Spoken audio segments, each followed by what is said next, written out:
कमंडो वमंडो लेके जा रहे छोड़ के नहीं जाएंगे। बड़े अच्छे बावन भगवत है, जो भी है सावधान रहना भी है, शायद हो सकता है हमारे साथ चले। तो कहते हैं महाराज नवम स्कंद का प्रारंभ होता है। नवम स्कंद को बोलते हैं ईशानु कथा। ईशानु कथा का अर्थ होता है ईशस्य कथा अनुवर्ती नाम च कथा। भगवान की जहाँ कथा है और भगवान के भक्तों की कथा है। इसमें सूर्यवंश और चंद्रवंश का वर्णन 24 अध्याय है। लगभग प्रारंभ के 13 अध्यायों में सूर्यवंश और बाद के 11 अध्यायों में चंद्रवंश। सूर्यवंश और चंद्रवंश का जो मौलिक अंतर है, सूर्य भगवान है बुद्धि के देवता है और चंद्रमा है मन के देवता है। इसलिए सूर्यवंश में भगवान श्री राम का अवतार हुआ। बुद्धि से जो काम होते हैं वो मर्यादा पूर्वक होते हैं। मनोमुखी जो काम होते हैं कभी कभी मर्यादा से हट के होते हैं। भगवान श्री राम का अवतार हुआ सूर्यवंश में, इसलिए भगवान श्री राम की जितनी लीलाएं हैं मर्यादा के अंदर है। और भगवान कृष्ण का अवतार हुआ चंद्रवंश में, इसलिए भगवान कृष्ण की लीलाएं कुछ मर्यादा के अंदर हैं और कुछ मर्यादा से थोड़ा हट के। तो ये मौलिक अंतर है। और सूर्य भगवान है 12 कला के अवतार। 12 कला के होते हैं आदित्य, 12 आदित्य। चंद्रमा होते हैं 16 कला के, इसलिए सूर्य भगवान 16 कला के, अपना कृष्ण भगवान 16 कला के अवतार और श्री राम 12 कला के अवतार। कोई लोग कहते हैं महाराज कृष्ण भगवान 16 कला अवतार पूर्ण अवतार है, राम जी 12 कला है, 4 कलाएं परशुराम जी की मिल गई तब 16 कला हुई। वो ठीक है, अपना अपना विचार है, लेकिन मेरा ऐसा मानना है सूर्य भगवान 12 कला है, इसलिए 12 कला के श्री राम है। चंद्रमा 16 कला है, इसलिए 16 कला के श्री कृष्ण है और दोनों पूर्ण अवतार हैं, श्री राम भी और श्री कृष्ण भी। हाँ, ये मर्यादा पुरुषोत्तम है और वो लीला पुरुषोत्तम है। इसी सूर्य वंश में महाराज भक्त अम्बरीश होते। भक्त अम्बरीश बड़े भारी भक्त हुए। एकादशी का व्रत करते थे, उद्यापन का समय था, बड़े बड़े वैदिक ब्राह्मणों को बुलाया हुआ था। महाराज उसी समय दुर्वासा ऋषि आ गए। दुर्वासा बिना बुलाए संत महापुरुष आ जाए तो यजमान को खुशी होती, जैसे हमारे तोदी जी प्रसन्न होते संत जब आते। अम्बरीश ने उनको आमंत्रित कर दिया भिक्षा के लिए। दुर्वासा जी को बोले हाँ भिक्षा करेंगे, लेकिन हम यमुना स्नान करने जाएंगे, लौट के आएंगे तब भिक्षा करेंगे। दुर्वासा जी बड़े तपस्वी और बड़े क्रोधी। यमुना स्नान करने गए तो स्नान ही करे 2 घंटा 3 घंटा। इधर महाराज पारणा का समय जा रहा था। महाराज अम्बरीश ने आचार्यों से निवेदन किया, पारणा करूं कि न करूं, उनको निमंत्रित किया है, उनके भोजन के पहले मैं पारणा कैसे करूं। आचार्यों ने निर्णय दिया शालग्राम भगवान को स्नान कराओ, उनका चरणोदक लेके पारणा कर लो, तो भोजन भी नहीं होगा, संत का अपमान भी नहीं होगा, पारणा भी हो जाएगी। उन्होंने कर लिया। दुर्वासा जी आए तो पता लग गया, तपस्वी ब्राह्मण थे, सिद्ध पुरुष थे, पता लग गया इन्होंने पारणा कर ली। और क्रोध, उनको तो बात बात पे क्रोध आता था। आज भी जब समाज में कोई बहुत क्रोधी होता है ना तो उसको क्या बोलते हैं, ये दुर्वासा, इनसे सावधान रहना। तो अब वो कहते हैं वो क्रोध आ गया, एक जटा उखाड़ के पटक दी, कृत्या प्रकट। अम्बरीश को मारने के लिए दौड़ी। अम्बरीश की सुरक्षा में सुदर्शन चक्र ने कृत्या को भस्म कर दिया और दुर्वासा के पीछे लगे। अब दुर्वासा भागे वहां से, आगे दुर्वासा, पीछे सुदर्शन चक्र। अब दुर्वासा जी गए पहले महाराज ब्रह्मा जी के पास। ब्रह्मा जी ने कहा क्या समस्या, बोलो सुदर्शन चक्र पीछे लगा है। बोले उससे सुरक्षा मैं नहीं कर सकता, तुम जाओ यहाँ से। आत्मरक्षा जब समस्या आती है तो दूसरे की रक्षा कौन करे, जाओ मेरे को ही भस्म कर देंगे।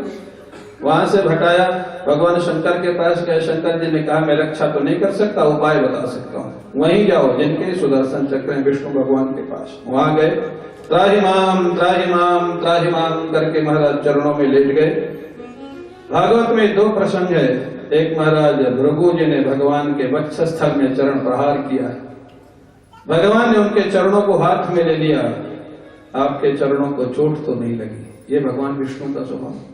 जिन्होंने लात मारी उनके चरणों को हाथ में लेके पूछा आपके चरणों को चोट तो नहीं लगी। और एक ये महात्मा है दुर्वासा जो चरणों में पड़े हुए, वो प्राणों की रक्षा की भिक्षा मांगते हैं, त्राहि माम। भगवान ने मना कर दिया, मैं कुछ नहीं कर सकता। फर्क क्या था, भृगु जी ने भगवान का अपराध किया था, दुर्वासा जी ने भक्त का अपराध किया है। भगवान अपना अपराध माफ कर सकते हैं, लेकिन अपने प्रेमी भक्त का अपराध माफ नहीं करते हैं, मना कर दिया। अहम भक्त पराधीन हो यह स्वतंत्र युवत जाओ, अगर रक्षा चाहते हो तो उन्हीं की शरण में जाओ। अम्बरीश के चरणों में आ गए। अम्बरीश ने सुदर्शन चक्र से प्रार्थना की, मेरा धर्म कर्म सब ले लो, पुण्य ले लो, शांत हो जाओ, इनको छोड़ दो। सुदर्शन चक्र शांत नहीं हो रहे। यहां पर एक बात विचारनी है, भाई आपकी सुरक्षा में कोई गार्ड हो और आप पे कोई अटैक करेगा, जरूर उसको वो मारेगा, लेकिन जब आप ही गार्ड को मना कर दें कि नहीं उससे मत बोलो, तब गार्ड का क्या कर्तव्य है? फिर भी मारना चाहिए कि छोड़ देना चाहिए? आपने मना कर दिया कि उससे मत बोलो, कुछ नहीं करना, तब तो उसका ड्यूटी है कि कर्तव्य आपका फॉलो करना, छोड़ देना चाहिए। सुदर्शन चक्र को प्रार्थना कर रहे हैं अम्बरीश जी के, छोड़ दीजिए, मेरा पुण्य ले लीजिए, धर्म ले लीजिए, कर्म ले लीजिए, छोड़ दीजिए। नहीं छोड़ रहे। इससे पता लगता है सुदर्शन जी का कुछ व्यक्तिगत भी मामला है दुर्वासा जी के साथ। नहीं छोड़ रहे मतलब व्यक्तिगत कुछ तनातनी है, मौका मिला नहीं छोड़ रहे। और क्या थी, आप लोग द्वारिका जी गए होंगे, गुजरात में द्वारिका जी गए कि नहीं गए? गए ना। वहां रुक्मणी जी के मंदिर का दर्शन किया? द्वारिकाधीश के साथ में है कि बाहर है? बाहर, द्वारिका के भी बाहर। और ये किसके करतूत से हुआ? ये दुर्वासा जी के कारण हुआ है। दुर्वासा जी को एक बार द्वारिकाधीश भगवान ने भोजन पे बुलाया। दुर्वासा जी बोले, तुम और रुक्मणी दोनों रथ खींच के चलोगे, मैं उसमें बैठूंगा तब चलूंगा भोजन करना। आज अगर ऐसा कोई बाबा जी आपको बोले, आप बुलाओगे भोजन पे? बोले बाबा जी घर बैठो, कोई जरूरत नहीं। बोले तुम और रुक्मणी रथ खींच के चलोगे तब मैं चलूंगा। भगवान तो बड़े भक्त वत्सल, बोले ठीक। भगवान और रुक्मणी रथ में लग गए, दुर्वासा जी बैठे, रथ खींच रहे। रुक्मणी जी ने कोई रथ तो नहीं खींचा था कभी। प्यास लगी, भगवान से प्रार्थना की, भगवान ने अपने चरणों से पृथ्वी को दबाया, जल की धारा निकली, उन्होंने जल पी लिया। दुर्वासा जी बोलते, अरे तुम्हारे पति का इतना अभिमान है तुमको, मेरे से बिना पूछे तुमने जल पी लिया। माने हद हो गई ना। एक तो रथ खींच रहे, रथ खींचने में प्यास लगे तो पानी भी नहीं पी सकते हैं, मेरे से बिना पूछे इतना तुमको पति का अभिमान, जाओ मैं शाप देता हूं तुम्हारा पति से वियोग हो जाए। सुदर्शन चक्र देख रहे थे, बाबा जी की खबर लूंगा कभी। बाबा जी जो है ना, ये बाबा जी इतना खतरनाक, हमारे ठाकुर को, हमारे ठाकुरान को अलग कर दिया। वो सुदर्शन जी तब से नाराज थे, आज मौका मिला है। आज अम्बरीश जी कह रहे हैं छोड़ दो, बिल्कुल नहीं छोड़ूंगा। अब क्या करें, अम्बरीश जी को अपनी निष्ठा दांव पे लगानी पड़ी। हे सुदर्शन भगवान, अगर मेरा विष्णु भगवान के चरणों में प्रेम है तो इनको छोड़ दो। भक्ति को दांव पे लगा दिया। अब नहीं छोड़े तो सिद्ध होगा कि प्रेम नहीं है, तब जाकर के छोड़ा।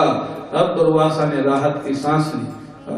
उन्होंने अम्बरीश के चरणों में प्रणाम करना चाहा, बोले नहीं ऐसा मत करो, उठा के हृदय से लगाया, भिक्षा कराई, विदा किया।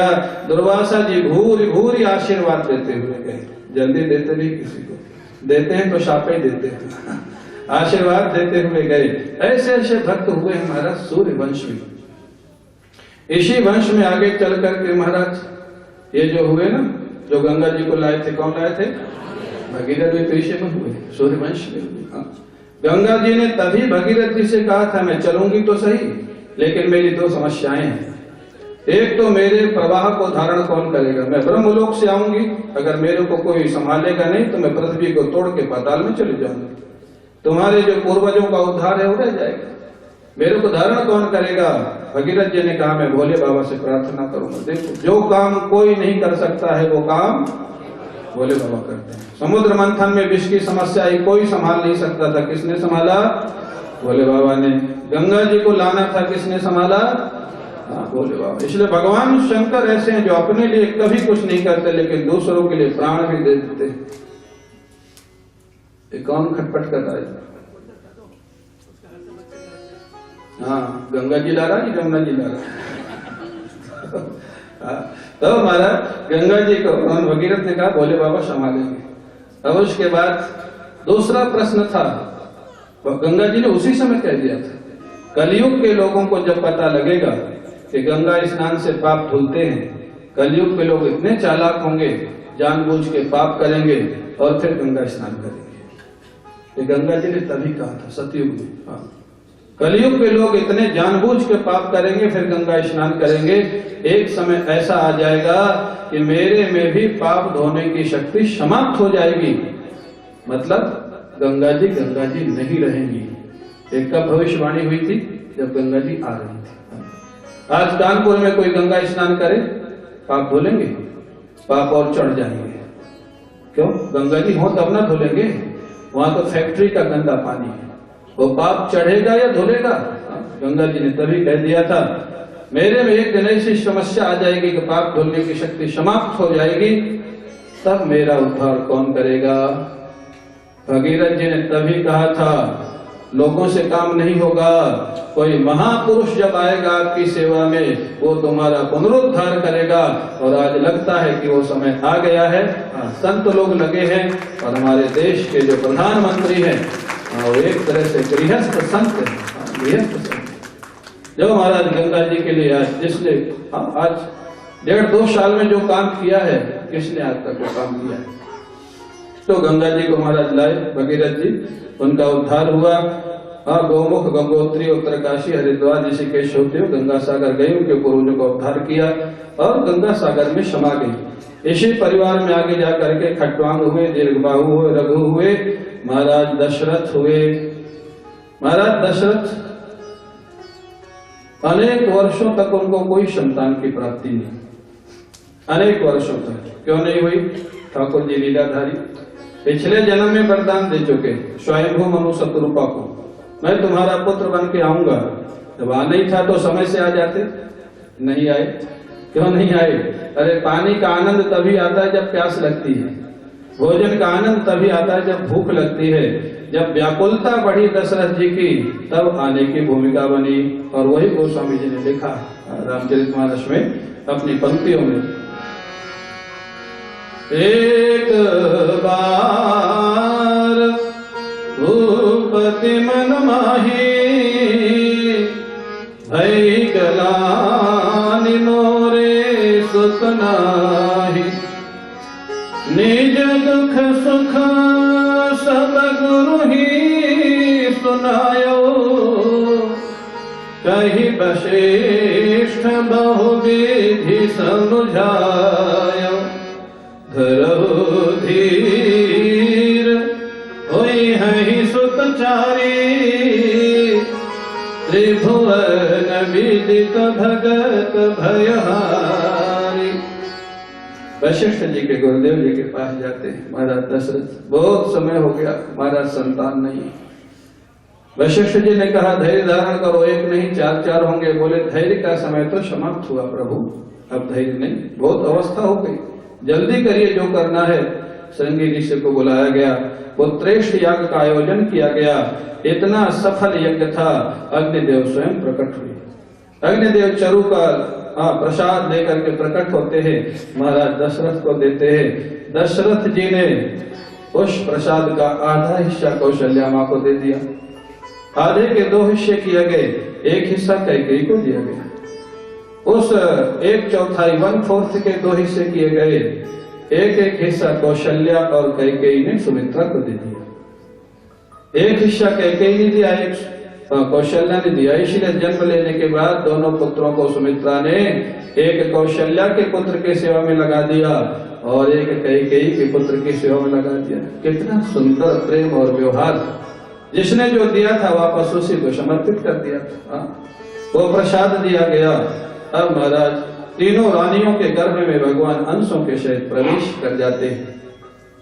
सारा समय अनुकूल हो गया। धीरे धीरे महाराज चैत्र का महीना आ गया, शुक्ल पक्ष आ गया, नवमी तिथि आ गई। आज कौन सी तिथि है? नवमी है। आज नवमी तिथि है, नवमी तिथि आ गई और मंगलवार आ गया। आज कौन सा दिन? ठीक बिल्कुल बैठा है काम। नवमी तिथि, मंगलवार, चैत्र का महीना, शुक्ल पक्ष और दिन के 12 बजे। क्या बजा? घड़ी देखो, दिन के 12 बजे। नवमी तिथि थी, चैत्र का महीना था। मंगलवार था, दिन के 12 बजे थे।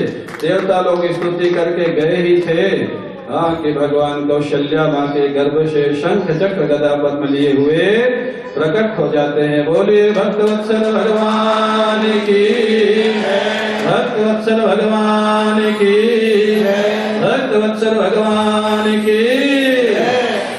सभी लोग साथ में गाएंगे भय प्रकट कृपाला। सबको याद होगा ऐसा मेरा भरोसा है। साथ में सभी को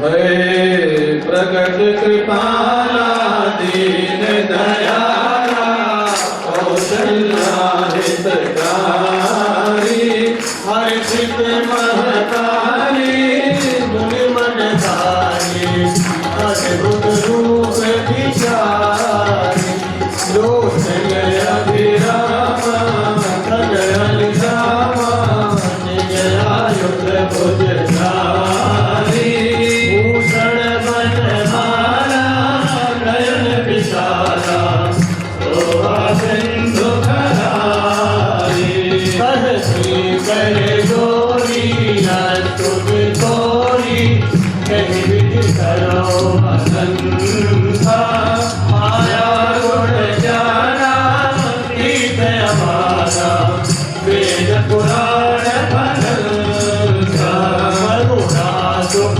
सागर सब गुण यागर जनिका भई सुत संता सोम महित लागी जनयन जागे भयउ प्रकट श्रीगंधा ब्रह्मांड निकाया निर्मित माया रोम प्रतिवेद करे मम मुनि सुभाषी उपासी सुनत वीर बलि रहे उपचार विचारा प्रभु मुस्काना चरित बहुत विवेकीन कहे कही कथा सुहाई मात पुजारी यही प्रकार सुन प्रेम लहे माता मुनि धोनी मोहन धोनी अजबता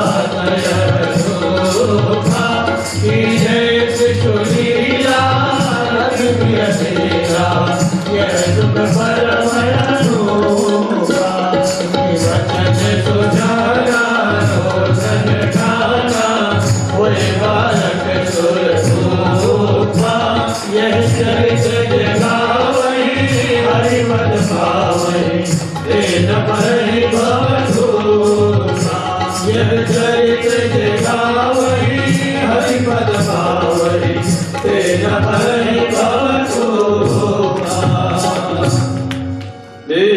विप्रधेनु सुर संत हित